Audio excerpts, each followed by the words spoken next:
রাজধানীর কাকরাইলে শুক্রবার 29 আগস্ট রাতে গণ অধিকার পরিষদের নেতাদের উপর নির্বিচারে লাঠিপেটা ঘটনায় সামাজিক যোগাযোগ মাধ্যমে ভাইরাল হওয়া যুবকের পরিচয় পাওয়া গেছে। তিনি হলেন রাজধানীর পল্টন থানার ওসির গাড়ি চালক কনস্টেবল মিজানুর রহমান।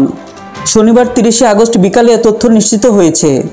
খোঁজ নিয়ে জানা যায়, মেরুন রঙের টি শার্ট পরিহিত ওই ব্যক্তি পল্টন থানার ভারপ্রাপ্ত কর্মকর্তা ওসি নাসিরুল আমিনের গাড়ি চালক কনস্টেবল মিজানুর রহমান।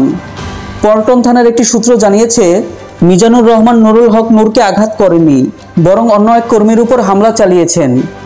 এর আগে শুক্রবার রাতে জাতীয় পার্টির কেন্দ্রীয় কার্যালয়ের সামনে আওয়ামী লীগ বিরোধী মিছিল চলাকালে গণ অধিকার পরিষদের নেতাকর্মীদের উপর ইটপাটকেল নিক্ষেপ ও পুলিশের নির্বিচার লাঠিচার্জের ঘটনা ঘটে।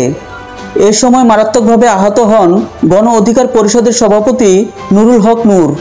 সামাজিক যোগাযোগ মাধ্যমে ছড়িয়ে পড়া একটি ভিডিওতে দেখা যায়, মেরুন শার্ট পরা এই যুবক নুরুল হক নূর সহ কয়েকজনকে বেধড়ক মারধর করেছেন।